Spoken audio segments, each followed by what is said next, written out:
Lopsided. The Clippers. And earlier, Chris Paul told us about the depth of their roster. So important for any team. Our bench is amazing. It's so exciting because when our bench comes in. When your starters feel that good about their second unit guys, that's a heck of an asset that a team can have. And if you've seen Chris Paul cheering from the bench, you know that it's very, very true. And Kevin, that's the kind of team that's always been so much fun to play on. Everybody's really pulling for one another, no matter who's playing.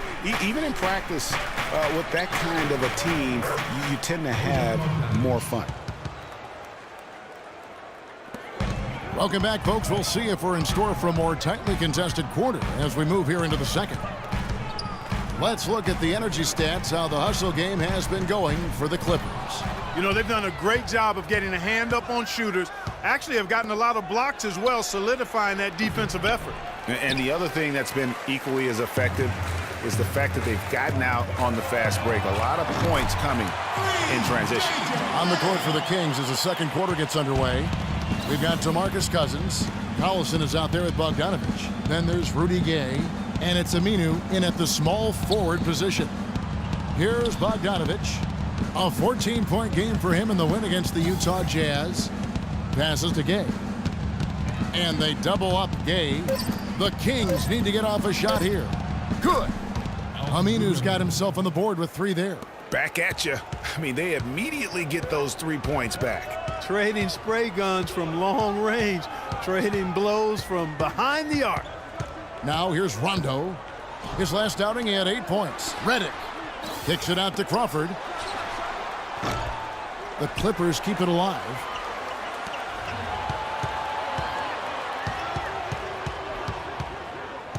Back to Smith. Boom, he jams it straight down. Ooh, that's as forceful a finish as you're ever going to see out of this guy. Well, gee, it adds now to their lead in spectacular fashion. And, you know, that lead's only going to grow if they're not prepared to defend a little more staunchly than that. They get it again. It's good, and the Clipper lead is cut down to just 8 points with the bucket from Cousins. Those are the kind of nice inside looks they've gotten in the first half here.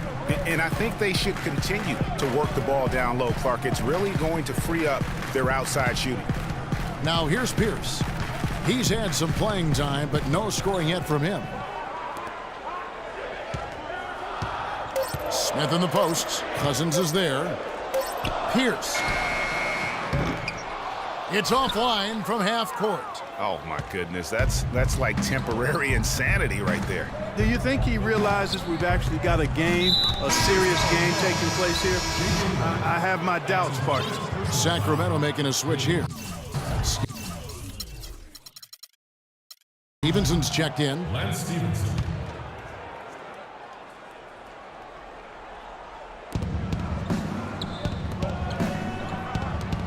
Here's Aminu. That's good, and it's Stevenson with the assist. Aminu's got a couple of 3-pointers in the second for the Kings. You know, guys, Al-Farouq Aminu, so highly regarded coming out of college, still really finding his way around the NBA, but this last season with Dallas, he may have found his niche in this league. That's a great point, Kevin. A guy who can give you a lot of things, rebounding, defense, hustle points, but he's already played on a number of teams in his young career because he's still trying to, as you put it, find that niche. Maybe he's finally developed who he is. And in the second quarter, a little under 3.5 minutes played already. Out of bounds, Kings ball as Sacramento keeps possession. Let's pop over to our 2K leaderboard to see which power forwards and centers have had the most productive last month offensively. And you look at Clutch, leading the league in points per game. Such a great player. That is major productivity in the paint. I mean, they would love to get more and more of that from him going forward because a scoring big man like that, guys, it's never easy to come by. Especially not one with the arsenal of moves this fella has. He's mastered the art of low post offense, and no matter what look the defense throws at him, he typically has a counter. And so here's Sacramento. after the basket by Los Angeles. Pass to Bogdanovich, shoots, and he gets it to go from the corner. Bogdanovich has got his second bucket. Yeah, and on the topic of Aminu, he's a bit of a tweener. Doesn't have quite the quickness and ball handling skills the top small forwards have.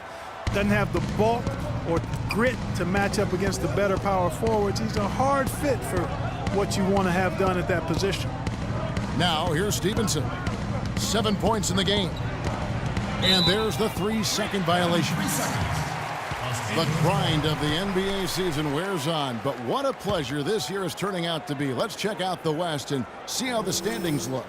You look at the Clippers, and not a surprise really to see them sitting there in the #1 spot in the conference. The excellent brand of basketball they've been putting on display lately has been terrific. And of course, Sacramento just way behind. You know, for Los Angeles, as talented a team as they are, has performed at a very high level this season. Everything's gone according to plan up to this point. And they're not a team that other teams look forward to facing. They're only going to get scarier the deeper into the season we get. And guys, getting back to Aminu, he still has the tools to be a really good player, but like so many young guys, he has to focus. He has to bring the intensity 100% every game. And I could see him being one of those late bloomers, if you will. And you see the way Blake Griffin plays, he is a force. Very hard to contain him when he gets in close just due to his strength and activity. Now here's Stevenson. 9 points last game. Here's Aminu. The three-pointer off the mark. And they're controlling the boards, Kevin. That's +5 in that category. And guys, you know that rebounding is a huge part, a huge component of winning games. It's not a glamour stat, but it's necessary if you're going to be a winning team. For Griffin and his ability to create contact close, he's been called a bull in a china shop, something that I think Clarkie embraces. Yeah, I think he'd rather be the bull than the china in that situation because of his strength and physicality. I think that's the right mentality to have as a power forward. A moment to check in with Doris Burke. Doris? Hey, Kevin, I got a chance to hear what George Karl was saying to the team. His message to them was all about getting high-percentage shots and having the crisp ball movement on the perimeter that it takes to get those shots. He also told them that he wants to see multiple passes on every possession. He said that was the key to getting the best shot each time down. So, Kevin, change is already being made on the fly here in the second quarter. Thanks again, Doris. Gay sets the pick for Stevenson. The shot by Butler, nobody around. Poked loose. I tell you what, folks, I bet he won't miss that shot next time he takes it. Navarro, the pass to Griffin. To the middle. And here we go. Fast break. McLemore's got it. Blake Griffin pulls it in. Oh, you've got to be able to deliver when you get a bunny like that. That's just too easy of a shot to miss. And that one's good. 16 points for Clutch. Wow, what a clever pass that time by Chris Paul. Clark, they've been struggling here on offense. Yeah, a little bit of cottonmouth here. Dry spell for sure. And that's out of bounds. Sacramento will retain possession. Koufos checked in for Rudy Gay. Kosta Koufos.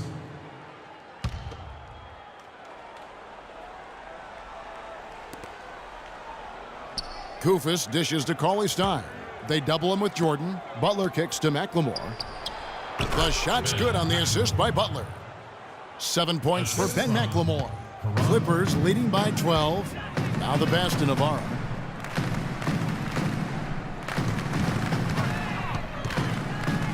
Fade away, and the bank shot is good.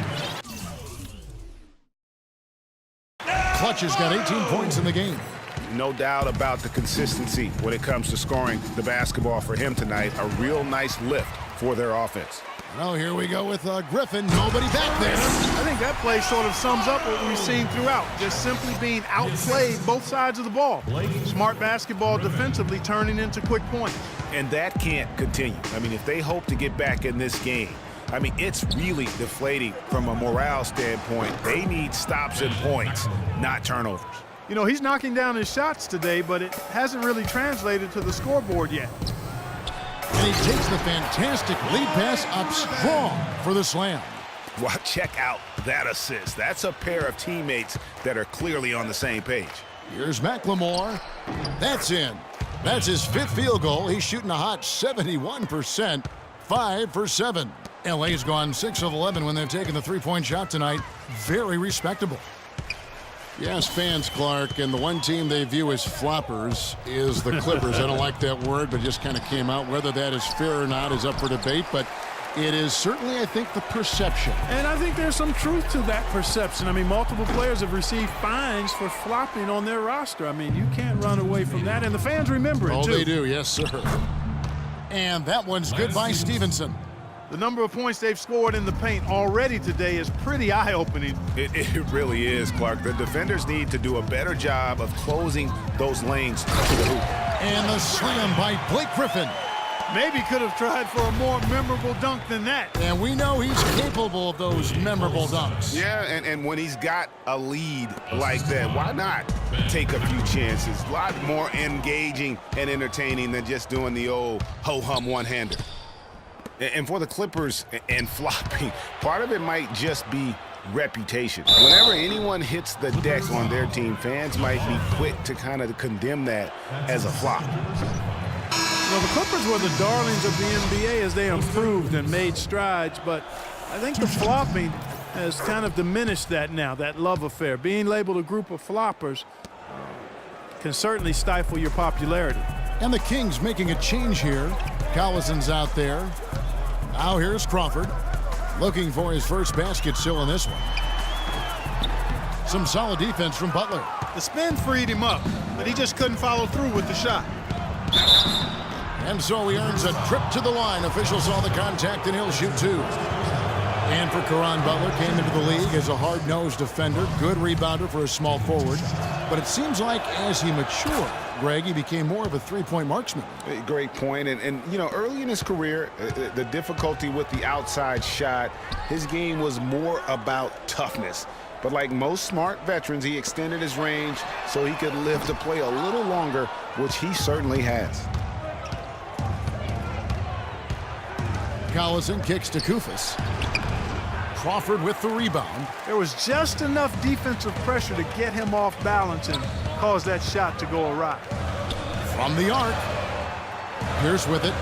Now defended by McLemore. Redick with the bucket. There is no way a player like him can be left wide open like that. Did you pay attention to the scouting report? There's a 4-second difference from the shot clock to the game clock. Koufos the pass to Cauley-Stein. Red ball movement here by the Kings. Butler kicks to Cauley-Stein. 5 to shoot. The drive by Collison. And the rejection by Smith. And it goes out of bounds. That one is off Smith.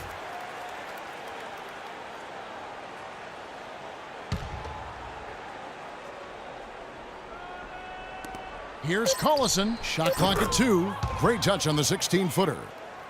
Collison's got his second basket of the night. 5 seconds left in the first half of the game. Here's Crawford. And that's not going to go. And we've reached halftime in this one. Clippers lead by 10. Thank you, Kevin. Well, Chris, you and Blake Griffin may be the most exciting combination in the league.